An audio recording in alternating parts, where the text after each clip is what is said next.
Hello, everybody. Welcome to the Jebb and Greencast, where we actually got Tyler on. Hello, Tyler. Wow, what a concept. The guy who came up with the name is actually on the podcast for once. Wow. So today with us, we Yeah. have John Verity, and it's an honor to have the guy from Argent and your own band, Pheonix, correct, as well? Yeah, that's cool. Perfect. And so we're just gonna ask you questions about your music career, and we'll just talk like we're having a fireside chat. So it'll be awesome. So when did Okay. you start playing music? In the very early 60s. That is awesome. What age would you started getting like really serious about it? Knew you wanted to be in bands, knew you wanted to make music, stuff like that. Yeah, I was kind of 11 or 12, but when I first got my first guitar, but by the time I was 14 or 15, I was playing in kind of local bands in my local town. Oh, that's awesome. And so, how did you get hooked up with Rod Argent and all of Argent? Okay, well, um, in the mid 60s, I was playing locally, and then I got asked to join a band that was doing gigs in Europe as well. Quite a well-known band here in the UK. You won't have heard of them over there, but um, and then of all things, we got a gig in the Bahamas. Oh, wow. There was a rock club in the Bahamas. This will have been about 90. It was probably late 1968. Oh wow, Um, yeah. there was a rock club in the Bahamas called the Joker's Wild, and the attraction for guys like us was that it tended to be frequented by a lot of American college kids, with it just being off the coast of Florida. So off we went there, and we stayed there for quite a few months. We just kept getting extended, which was great. And then one day, an American promoter came in to the club and said that when we finished at the club, he wanted to take us to America. Oh, wow. So we went to America. By then, the band was called Tunnel, um, and this was the period when I opened shows for people like Janis Joplin and Jimi Hendrix and Mountain, Oh, wow. people like that. Dude, that's That incredible. is awesome. Uh, That's yeah. crazy. And then that band split, and we still had some really good gigs in the diary. So I decided that I wouldn't come home, that I would stay in America, and that's when I formed the first John Verity band, that was in 1970. So this year, next year, in the year 2020, will be the 50th anniversary of the first John Verity band. Oh, wow. Um, anyway, I stayed in America for a while, and then eventually I got into trouble for working without work papers. Oh, jeez. Oh, okay. Yeah, and I got sent back. And I during the last bit of time that I was living in America, I was writing songs. So by the time I got my backside back to England, I'd got enough to record an album. And then in the early 70s, I managed to get a record deal. Back then, what used to happen is when a new band put out an album, you would usually try and get on a tour opening for a big act. And my record company managed to get me on a tour opening for Argent. Ah, cool. Yeah, that's what happened. And during the tour, the lead singer, guitarist, Russ Ballard, announced that he was leaving. And he said to the rest of the band, I think we should look at John Verity, the guy in the band that's opening. So that's what happened. I got the gig offered, and That's I incredible. What was yeah. So oops, sorry. What was your it's first all right. reaction to realizing that you got the gig? I said no. Oh, wow. No kidding. No. Well, I was young, and I was kind of feisty. I Ah, just I just put out my own album. I was going to be a big star, man. And of course, it didn't work out. My album didn't do well at all, the first album. And then at the end, I was a few months later, I was sitting at home feeling like hanging myself. And the phone rang again, and it was Argent's manager, excuse me, saying, would I reconsider? So guess what I said? yes. Now you're at that moment, like, I need this, It's like, geez. Yeah, yeah. So out of all So the that's how it happened. that's awesome, and to be part of that. Now, was this after Hold Your Head Up was already released and stuff? Were you later, or were you on that record as well from like No, the it was beginning? later. Oh, it is Mm, later. Okay. Oh yeah. wow, okay. Oh, that's awesome. Another question I have for you. Hold up, I'll pull it up here. Is what bands influenced you from like the start? Well, I was very much into the obvious blues people. I mean, like B.B. King and Albert King, like a lot of guys over here were in the '60s. Um, and the band that I was in, that I first came across America with, well, to the Bahamas with, was a sort of a Chicago blues band. We had a brass section, um, and doing various sort of covers and stuff. And then during that period in the Bahamas, a couple of guys out of the brass section left. So we ended up being a five-piece band with just one sax player, Oh wow. and me on guitar. And we came up with our own style, I think, in a way. In England, there was this thing called the underground movement. A lot of bands, we called ourselves underground bands, which meant that we weren't commercial covers type bands. And there was a whole music scene that was happening in the UK and then started taking off in America that we kind of fitted into perfectly. Is that the British invasion? Well, really, yeah, because what happened was that when Zeppelin came along, Hmm. with the first album, they were doing what a lot of English bands were trying to do, and that was really modern blues. That's all it was. We were all playing blues music, but in a white boy way, you know.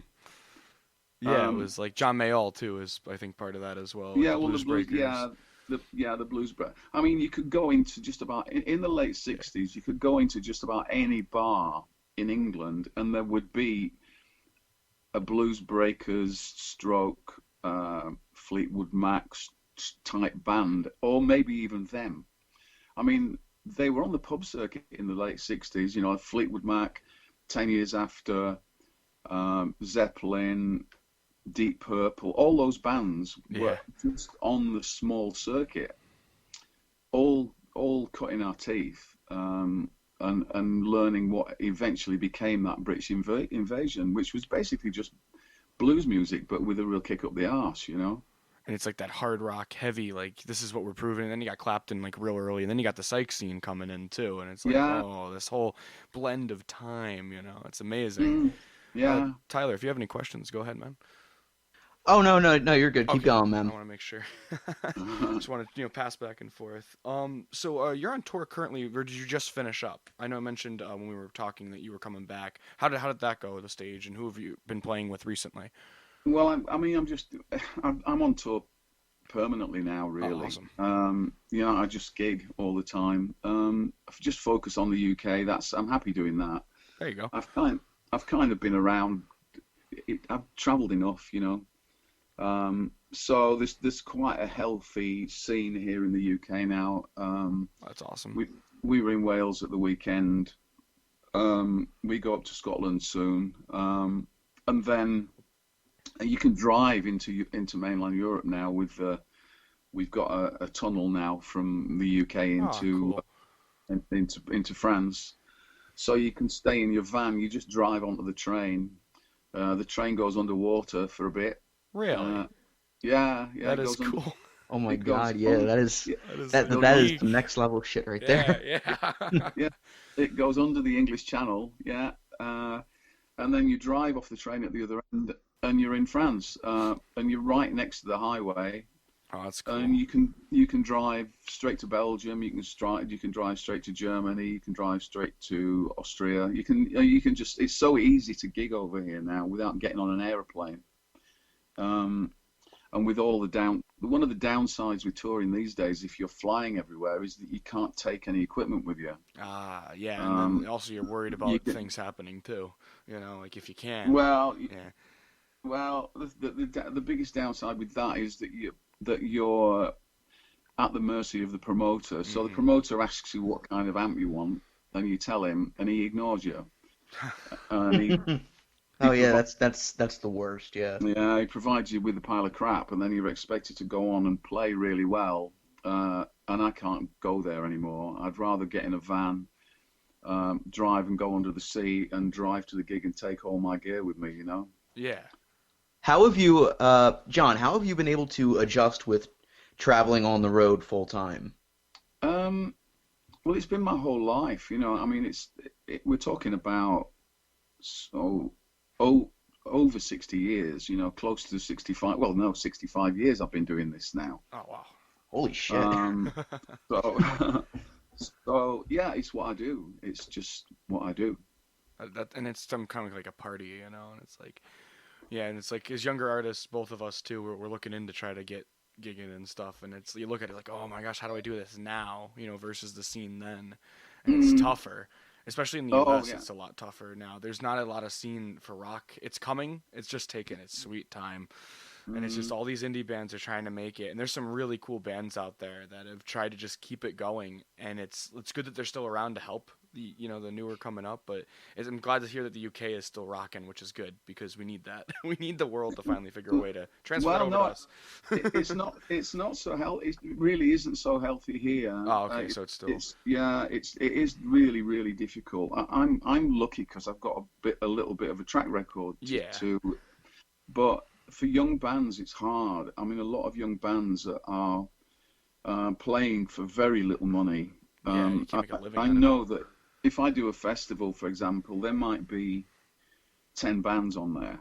I'm at a bigger festival. I'm likely to be next to the top of the bill, or maybe third from the top of the bill. So it means there's like 7 bands underneath me, and you can tell that they're getting very little money, which is terrible. And there isn't as much work as there used to be. When I first started playing back in the 60s, you could gig every night. Yeah. There were so many venues, you know, you could gig 7 nights a week. For a period in the mid 60s, I was doing 14 gigs a week. I was doing 2 gigs a night. Yeah. That's awesome.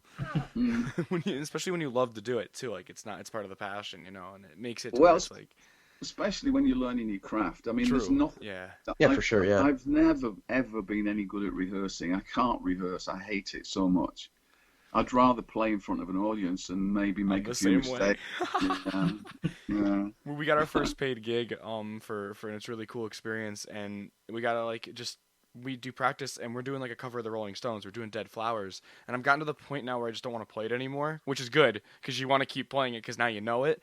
But it's like I'd rather just do it live now. I'd rather just have people like, oh, we know this, and it's awesome that you're doing it, and now, but you gotta still practice. You still gotta do that, and it's a lot of fun though. Yeah, you can feel sometimes if you play all the time, sometimes you do feel like you're getting a bit stale. But often it's just how you feel. It's not the truth. I mean, when in the days when we used to do all those gigs, I used to feel like we were getting very stale, and then another band would maybe come and see us, and they'd say, "Hey guys, you guys are so tight. It's unbelievable." So it's always the other opinions too. Yeah, you're always hard on yourself too sometimes. Yeah. We weren't really getting stale. I mean, in the 60s, English bands used to go and play in Germany. Yeah. Because there were lots of clubs in Germany. Like Hamburg and stuff like that. Yeah. Now, at those clubs, you had to play 7 45-minute sets a night. Wow. Now, if that is not good for you playing, I don't know what is. I mean, you have to get good, you know? Yeah. Well, the Beatles head over there too, I think, after the start, they went over there, and because George was too young for the start of things, so he headed over there, and they did all the gigs, and they were night after night after night. It's like, oh my god. Yeah. Geez. But that's how we all cut our teeth. You see, it must be so hard for people now. I do feel sorry for people now, but I don't know. Maybe it'll come round. I hope so. I really do, because there's a lot of, I think the industry is what kind of you teeter on that back and forth, but there's a lot of indie coming back, people just DIY and refusing to say, I want to do my own thing. I want to make, music, and I want people to hear it.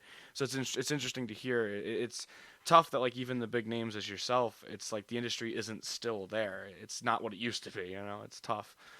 It's tough. It's hard to get it kind of back, which I hope it does. Well, I really do. No, I mean, over here, people people at my level, which is not a bad level, we still, to stay on the road, Oh, that's good.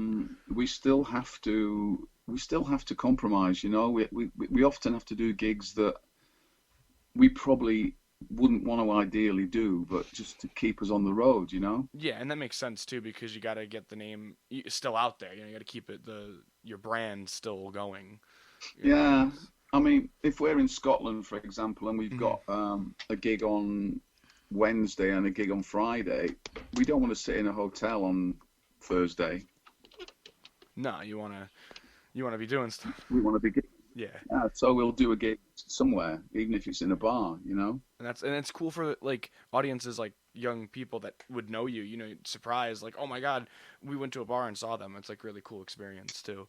So you give like a chance for fans to kind of get involved as well. And yeah, it's for both sides, which is awesome, which is really cool. Yeah, we get a lot of parents could turn up with their sons Oh, there and you go. daughters. Yeah, and we get grandparents turning up with their sons and daughters, which is good. Well, there you go. That's awesome. My dad taught most of my music taste, and I heard actually heard Hold Your Head Up because of this band called Jellyfish in the '90s. They covered it on one of their acoustic sessions, and it's a really cool version. And if you haven't heard it yet, John, I'll send it your way. But it's Okay. a really cool version, and Jellyfish is a great band as well. And they covered it, and it was just a really cool.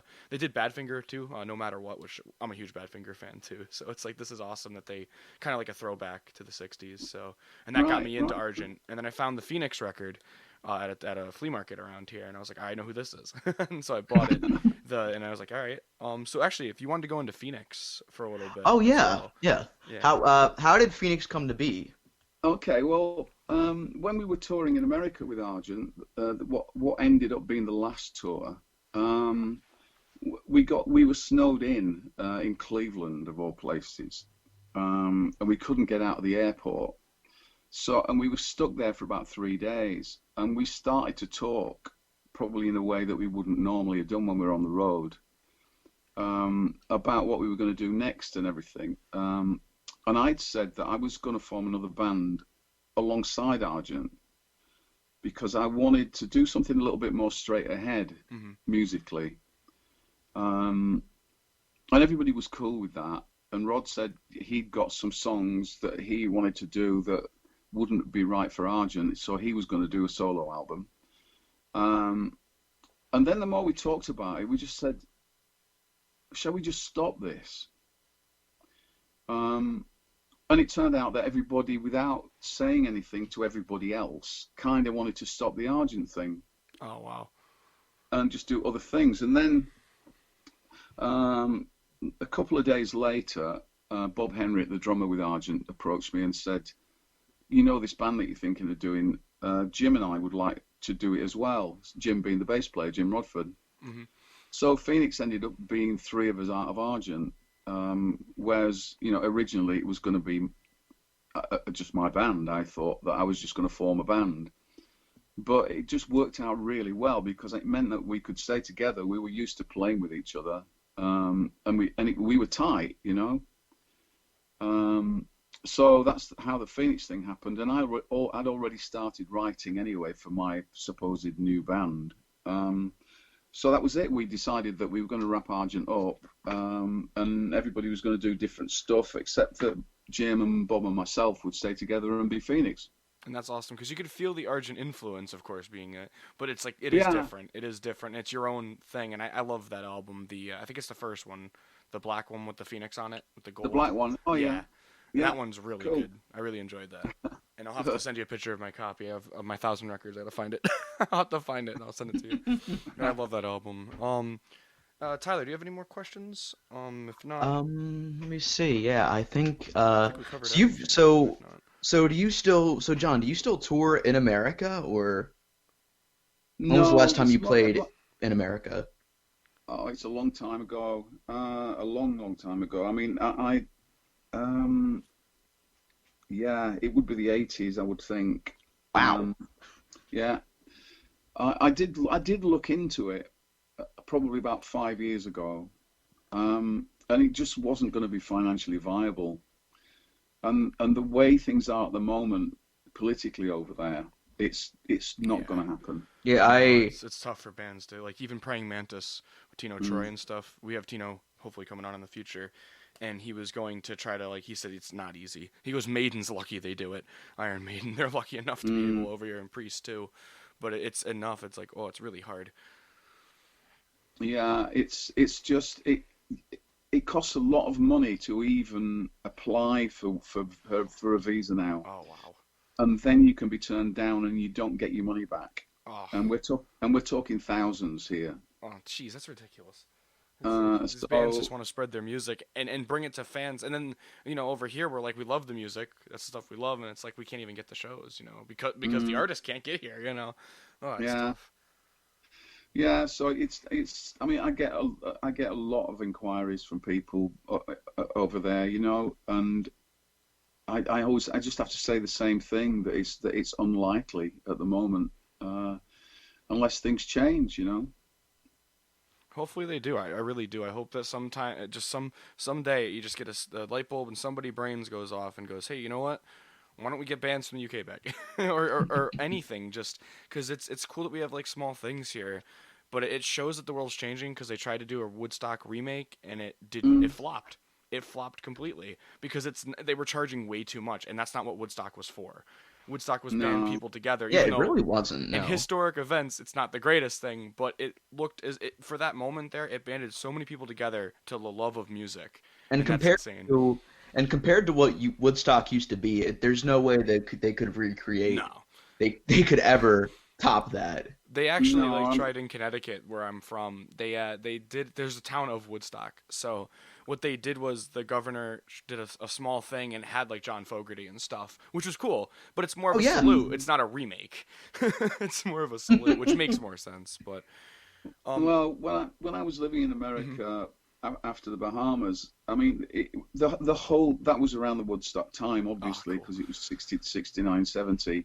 There was the world was different. I mean, and America was very different. I mean, when I was living there, we had gigs every weekend that were they were called love-ins, and they were just outdoor concerts that people in their hundreds and sometimes in their thousands used to turn up for. really, And wow.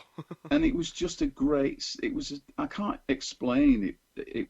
It's impossible to explain, but there was just a whole movement that people that lived for music. And obviously there's a lot of anti-Vietnam stuff going on, and young people were a lot more together as a movement back then. I can see a lot of apathy now.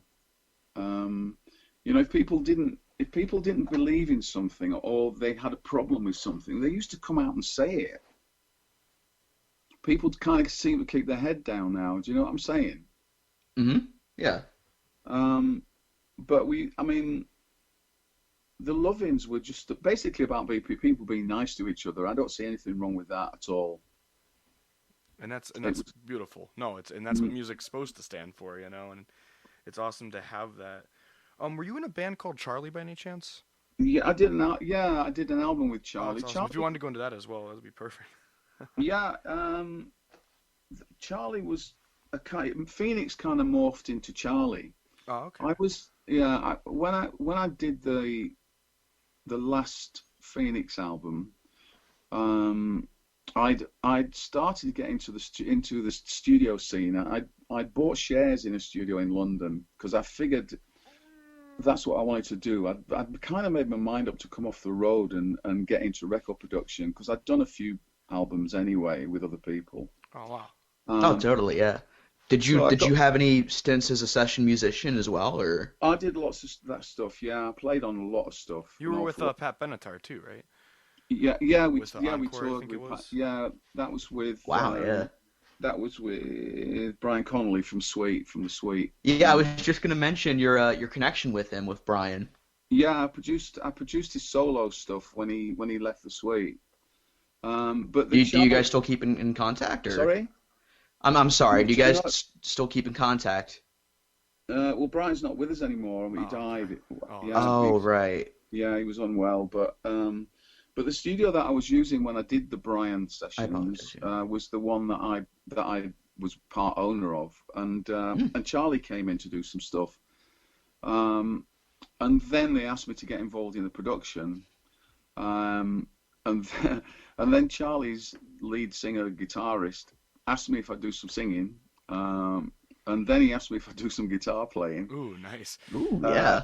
And then there were some problems with the drummer, and he asked me to suggest a drummer, so I suggested Bob Henry, who'd been in Pheonix and Argent. And we were kind of planning on doing another Pheonix album, but all of a sudden I was putting all my Pheonix ideas into Charlie. So we just decided to put the two bands together, but retain the name Charlie. Oh, okay. So that's how that came about. So we did the Good Morning America album together. Cool. Awesome. And I saw that you produced the first Saxon album, which I am a huge fan of Saxon. So I was wondering how meeting those guys of Biff Biffords and all that. And well, yeah, I mean that's an interesting story. Biff and Paul were in the very last John Verity band before I joined Argent. Really? Yeah, Biff was awesome. Biff was my bass player. He used to be a bassist. That's awesome. And then I went off and joined Argent. With their blessing, they were fine about it. And then they carried on and got the other guys involved and became Saxon. Well, they were actually called Son of a Bitch. Really? Which I thought was a great name. Yeah, it's perfect. It fits Saxon too. It really does. Well, I definitely agree with that. Yes. I hate the name Saxon so much because it was the record company's idea. They went soft, you know. They didn't know how Son of a Bitch would come across for the American market. Mm-hmm. So they switched. Yeah, and it was a French record label. I mean, I can say that I like the name Son of a Bitch. So, well, they just thought Saxon was a heavy-sounding name, being French, but I thought it was terrible. But anyway, because we'd been in a band together, and because I got a bit of profile with being in Argent, when they started to get their songs together and stuff, they approached me and said, "Will you come and have a listen?" So I did. Awesome. And that's when they played me all the material that ended up being on the first Saxon album. I love that album. And we did it. And we did it in my studio. Oh, cool. So that all worked out well. That's amazing. And I'm like, being a huge Saxon fan, I'm just like, this is awesome to be able to talk to someone who's been in a band with Biff before he was even, in Saxon and being like the biggest things. That's really cool to have like those connections. And back then there was a lot of networking going on, correct? Of like bands being in and out of bands and. Yeah. It was good seeing. That's awesome. Well, if you have any more questions, or we could wrap up and we'll play one of the songs. You guys heard a song in the beginning. It'll be all done in post editing, of course. You have a song in the beginning and then a song after. John, what songs you sent us? If you wanted to discuss the songs that you mentioned, you're more than welcome to. Yeah. Okay. Well, Blues in Heaven is from what is my current CD now, my current album, which is called Blue to My Soul. I wrote that Blues in Heaven song as a tribute to a friend of mine who passed away earlier this year. Malcolm Jackson, his name was. He was a great bluesman, a great blues harp player, and a great blues guitarist. Very sorry for your loss. Well, I'm not as young as I used to be, and a lot of the people around me are not either. So it's a part of life, unfortunately. But when we used to call him Mally, his name was Mally. When Mally became ill and we realised he wasn't going to be around much longer, I wrote this song for him called Blues in Heaven. Oh wow! And it's in the set, the live set. We play it live as well. And of course, it's whenever I do it on stage, it's always a time to think about Mally. I mean, I've got great memories of the guy. It's not all sad. That's good. But it's a song that really works live as well as on the album. So. That's awesome. And then the other song that I think you're gonna play at the end, which would be perfect. Yeah. So we'll segue right into it after it. Yeah. Oh, okay. Well, that's Too Hot to Hug, and that's just a rocking bluesy song, really, just good fun. Oh, awesome. And if there's anything you want to mention anything, John, that you wanted to mention that we didn't cover, you're more than welcome to as well. If there's anything. No, that's fine. I think this is awesome. No. Thank you for this amazing opportunity. Yes. More than anything. Yeah, thank you so much, John. It was awesome. It was awesome talking to you. Yeah. You're very welcome. No, it's good to talk to you guys.